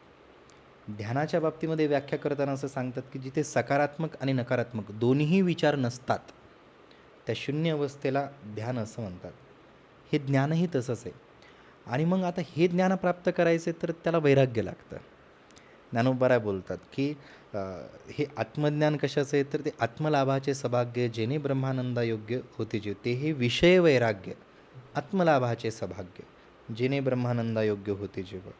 वैराग्याशिवाय त्या ज्ञानाची प्राप्ती होत नाही, ज्या आत्मज्ञानाबद्दल आपण बोलतो. आत्मज्ञान म्हणजे काय? पूर्णत्वानं तुमची जाणीव होणं. आणि पूर्णत्वानं जाणीव झाली की आत्मविश्वास सहज येतो. आत्मविश्वास आपल्या ठिकाणी का नसतो? आत्मविश्वास म्हणजे काय? थोडक्यात आपल्यावरती विश्वास. आणि आपल्यावरती विश्वास ठेवायचा तर आपण कोण आहोत हेच तर कळलं पाहिजे ना. ज्ञानोबा बोलतात, आहे मी कोण ऐसा करावा विचार, म्हणे ज्ञानेश्वर निवृत्तीचा, की आपण कोण आहोत. असं डेकार्त नावाचे जे तत्ववेत्ते आहेत ते असं म्हणतात, की मी आहे कारण मी विचार करतो. सोपं केलं त्याने. आपण एक्झिट का करतो? जसं आपण म्हटलं की चला संसार एक भ्रमच आहे असं मानलं, आपण एक्झिट का करतो? आपण विचार करतो म्हणून आपण आहोत. तसं नाही, मी कोण? संत म्हणतात, की ज्ञानोबा बोलतात, की आधी विचार करा की तुम्ही कोण आहात. ज्यावेळेस आपल्या हाती हे लागतं की आपण कोण आहोत, त्यावेळेसच आपला आत्मविश्वास दृढ होतो आणि आत्मज्ञान तेच आपल्यापुढे प्रकट करतं. म्हणून ज्ञानोबा बोलतात, की आधी विचार करा तुम्ही कोण आहात. कोहम कथमिदम जातम, असं शास्त्रकार जे आपल्यापुढे मांडतात, की आपण कोण आहोत, कुठे जायचे आणि काय करायचं, या 3 प्रश्नाची उत्तरं आपल्याकडे हवीत. मी कोण आहे, काय करायचं आणि कुठे जायचं. संतांकडे या 3ही प्रश्नांची उत्तरं आहेत. आम्ही वैकुंठवासी, कुठून आलोत तिथून, काय करायचे, झाडू संतांचे मार्ग, कुठं जायचं तर निरंजनी आम्ही बांधलेले घर, म्हणजे सगळं सांगतात. या कारणासाठी आलोत, आम्ही हे आहोत आणि आम्हाला हे करायचं आहे. आपल्याला ज्या क्षणी कळतं की मी कोण आहो, मग आता हा मी कळण्यासाठी सुद्धा तुम्हाला खूप भटकावं लागतं. मग अशी जसा खूप प्रवास करावा, खूप लोकांशी भेटावं. जसं ज्ञानोबारायांनी दक्षिण आणि उत्तर भारताची तीर्थयात्रा केली. तीर्थावळीचं स्वतंत्र प्रकरण नामदेव महाराजांच्या गाथ्यामध्ये आहे. बाहेर पडलं की आपण सापडतो आणि आपण सापडलो की आत्मविश्वास दृढ होतो. ती गणितं एकमेकांना अशी जोडलेली आहेत आणि ज्ञानाची भूमिकाच फार म्हणजे ज्ञानावर तुम्ही बोलू शकत नाहीत. ती अवस्थाच अशी आहे की जिथं सगळंच शून्य आहे. विचार मागोता पावली निघे, ज्ञानोबा जसं बोलले, की तर्क लागत नाही, विचार लागत नाही, जिथं सगळं शून्य आहे ती ज्ञानाची अवस्था आहे. पण संत तिथं जाऊन परत येतात, कारण तिथं काहीच नाही आहे. ज्ञान प्राप्त झालं की भक्तीमध्ये तर ज्ञानाला थोडंसं बाजूला ठेवतात, कारण ज्ञान प्राप्त झाले की तुम्हीच परमात्मा आहात, मग भजन कोणाचं करायचं. म्हणून भक्तीमध्ये ज्ञानाच्या पलीकडे एक अवस्था येते, त्याला ज्ञानोत्तर प्रेमलक्षणात्मिका भक्ती असं म्हणतात, किंवा कल्पित द्वैताचा स्वीकार जिथे केला गेला ती ती अवस्था मानल्या जाते. म्हणजे ज्ञानाच्या प्राप्तीच्या नंतरची ही अवस्था आहे. तसं आत्मज्ञान प्राप्त करायचं तर ते बाहेरून होत नाही, ते आपल्या आतच आहे. हरपले आपण पे पावे. संतांना काय करायचं तर जसं एखादी वस्तू आहे ती हरवली तर ती शोधायची कशी, तर ती प्रकाशामध्ये शोधावी लागते. तसं आत्मज्ञान जर प्राप्त करायचं असेल तर आत्मज्ञानाच्या संगतीमध्ये जावं लागतं. ज्ञानाच्या संगतीमध्ये गेलात तरच आपल्याला ते ज्ञान प्राप्त होईल. आणि मी कोण आहे कळालं की आत्मविश्वास तर फार फार गौण विषय, म्हणजे तो फारच साधा विषय राहतो. जसं तुकोबारा बोलतात, धन्य म्हणविन इहलोकी लोका भाग्य आम्ही तुका देखिला. किंवा ज्ञानोबाराय बोलतात की हे मराठीची नगरी ब्रह्मविद्येचा सुकाळपुरी. हा आत्मविश्वासच आहे ना. हा आत्मविश्वास आला कशाच्या बळावरती? ज्ञानोबारांना त्यांचं व्यापकपण कळालं आणि तुकोबारांना कळालं, अनुरेणू या थोकडा तुका आकाशा एवढा. हे कळणं म्हणजेच आत्मज्ञान होय. मी कोण आहे याची जाणीव ज्ञानोबारांना तुकोबारांना झाली आणि त्या जाणीवेतून त्यांचा तो आत्मविश्वास प्रगट होतो. ज्या क्षणी आपल्याला कळतं की, जसं म्हणून आपण म्हणतो की हत्ती सगळ्यात बुद्धिमान प्राणी मानला जातो, चिता सगळ्यात चपल आहे, जिराफ सगळ्यात उंच आहे, गेंड्याकडे ताकद आहे, पण यांच्यापैकी कोणीही जंगलाचा राजा होत नाही. का? कारण मी राजा आहे ही मानसिकता सिंहाची असते. आता याच मीपणाला घेऊन मला विचारायला आवडेल, की मीपणा जो आहे ना, तो कमी कसा करायचा? म्हणजे मी कोण आहे हे ओळखणं वेगळं आणि मीपणा जो आहे माणसातला तो वेगळा भाग आहे. पण या मीपणानेच सगळ्या गोष्टी गोंधळून जातात असं वाटतं आणि त्या मीपणालाच कुठेतरी आपण कमी केलं पाहिजे आणि त्यानंतर हे मी कोण आहे हे ओळखायला सुरुवात होते मला वाटतं. पण मग ते मीपणाला कसं कमी करायचं याविषयी काय सांगाल? हं, त्याच्यामध्ये एक फार पुसटशी रेष आहे, अस्पष्ट आहे असं आपण म्हणतो की अहंकार आणि स्वाभिमान. ते एका वाक्यामध्ये सांगायचं म्हटलं तर, मी श्रेष्ठ आहे हा स्वाभिमान झाला. छत्रपती शिवराय ज्यावेळेस आग्र्यामध्ये जातात, तिथं ज्यावेळेस महाराजांना सामान्य मनसबदारांच्या यादीमध्ये उभ्या केलं जातं, त्यावेळेस महाराज म्हणतात ना, मी कोण आहे तुम्ही विसरलात का? याला आपण अहंकार म्हणू का? हा स्वाभिमान आहे. तुम्हाला जाणीव असली पाहिजे की तुम्ही कोण आहात, कुठे एक्झिट करताय. पण त्याचबरोबर महाराज हे म्हणत नाहीत की मीच श्रेष्ठ आहे.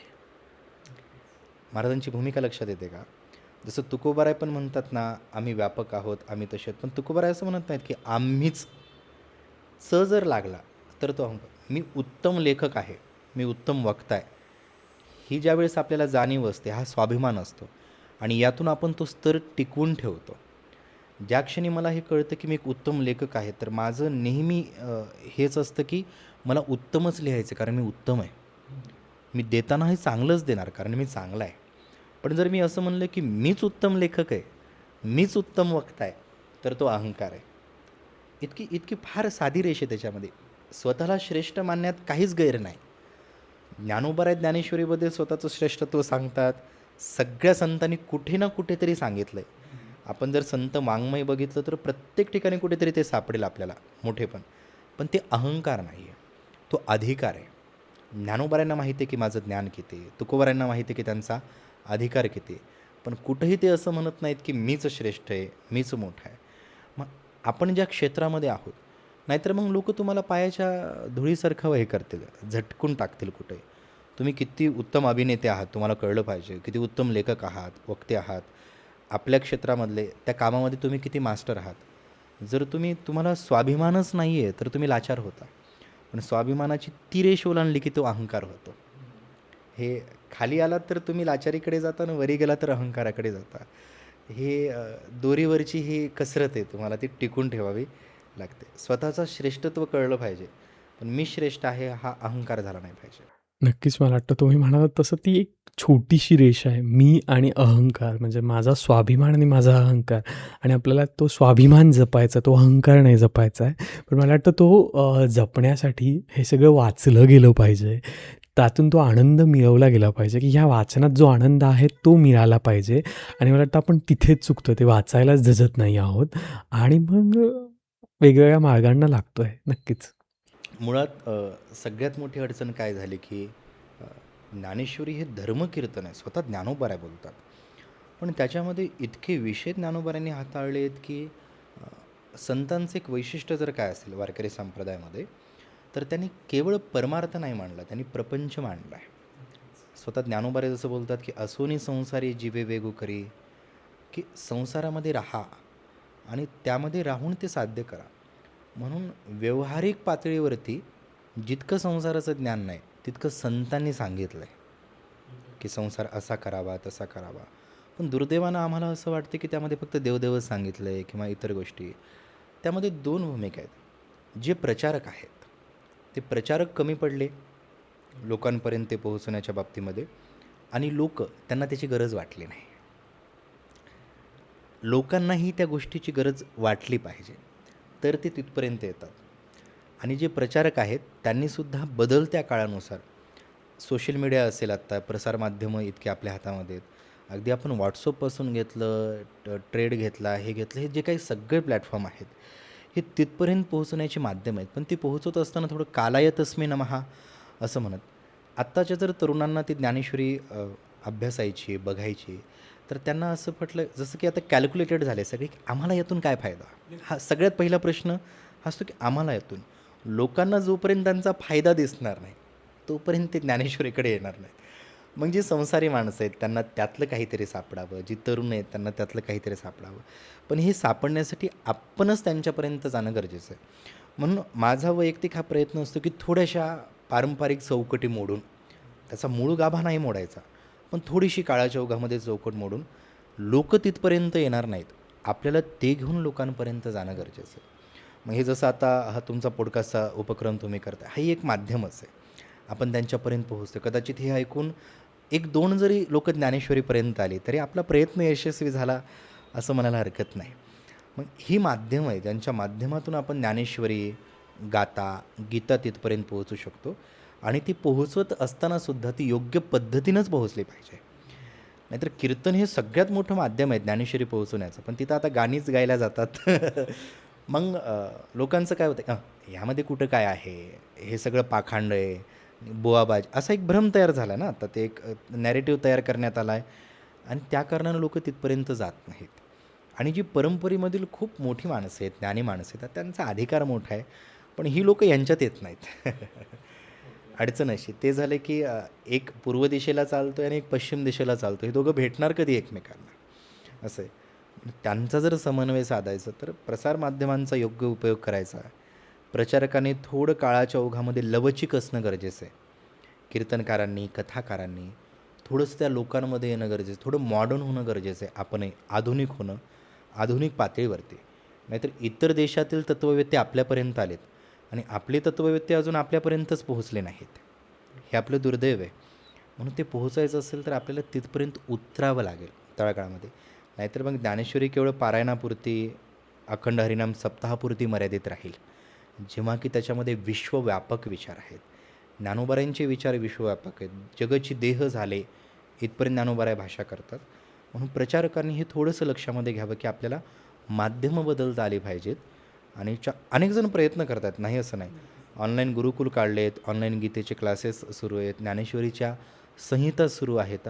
पोहोचण्याचं कार्य करतायत, फक्त थोडंसं त्याचा स्तर वाढणं गरजेचं आहे. फ्रिक्वेन्सी अजून त्याची जास्त होणं गरजेचं. ते झाले तर मग लोक तिथपर्यंत पोहोचतीलच. आणि जसं मी म्हणलं, की शेवटी हा गरजेचा विषय, आध्यात्मिक असो, प्रापंचिक असो, गरज वाटली तर लोक तिथपर्यंत येणार. खरं तर सगळे ज्ञानेश्वरीच सगळ्या गोष्टींनी भरलेली आहे. पण मी वैयक्तिक असं म्हणेल, की आत्ताच फेब्रुवारी मध्ये माझ्या पुस्तकाचं प्रकाशन झालं आणि त्यावेळेस असं होतं, की या सगळ्या पुस्तकाला नाव काय द्यावं हा प्रश्न पडला. आणि माझं असं होतं, की जेव्हा केव्हा प्रश्न पडतो तेव्हा ज्ञानेश्वरी मी उघडतो. अगदी आजचा अनुभव आहे, यात काही खोटेपणा नाही आहे. आम्ही गाडीमध्ये बसलो, ज्ञानेश्वरी उघडली आणि सरळ अहिंसेचाच विषय निघाला. 13वा अध्याय पुढंच आला. सरळच अमानित्व मदंभितो तो श्लोक उघडला गेला. मी कधी ज्ञानेश्वरी सिक्वेन्स न बघत नाही, उघडतो. जितकी उघड तिथं ते दिसते. आणि त्याही वेळेस असं झालं, की उघडूयात ज्ञानेश्वरीत काहीतरी सापडेल. आणि उघडल्याबरोबर आमच्या पुढे शब्द आला होता दिठी. हे असो दिठी जयावरी झळके. मग तो दिठी शब्द बघितल्याबरोबर असं वाटलं, की नाही, ज्ञानोबारायांनी आपल्याला हे दिलं आहे. आणि मी म्हणते, की ज्ञानेश्वरीनं जर मला काय दिलं असेल तर ती दिठी दिली, म्हणजे दृष्टी दिली, की या दृष्टीनं तुम्ही बघा. या दृष्टिकोनातून तुम्ही समाजाकडे बघा, आपल्या जीवनाकडे पहा, तुमच्या जीवनाच्या ध्येयाकडे बघा, विश्वाकडे बघा. म्हणजे ज्ञानोबारायांनी किंवा ज्ञानेश्वरीने जर मला काय दिलं असेल तर ती मला दिठी दिली, अर्थात दृष्टी दिली, की या दिठीतून हे बघा, ह्या दृष्टीतून. म्हणून ज्ञानोबाराय पण म्हणतात, निवृत्तीनाथांनी माझ्यावर काय केली तर ती दृष्टी टाकली, ती दिठी आहे.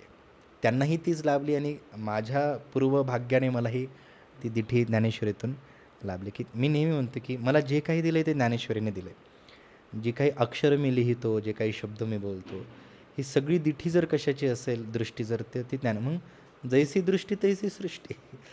ज्ञानेश्वरीच्या दिठीतून जर जग बघितलं तर ते विलक्षण सुंदर आहे.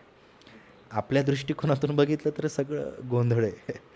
म्हणून मला तरी ज्ञानेश्वरीने काय दिलं असेल तर ती दृष्टी दिली. नक्कीच, ते आहेच. गरज वाटली तर लोकं नक्कीच येणार आणि जसं तुम्ही म्हणालात तेही थोडंसं पटतंय, की पूर्व दिशा आणि पश्चिम दिशा करण्यापेक्षा लोकांनी आधुनिकतेकडे यायला पाहिजे आणि आधुनिक विचार किंवा आधुनिक माध्यमं अंगीकारली पाहिजेत. कारण ज्ञानेश्वरी नक्कीच हा अखंड सप्ताहपुरता किंवा हरिनाम सप्ताहपुरता मर्यादित विषय नाही आहे.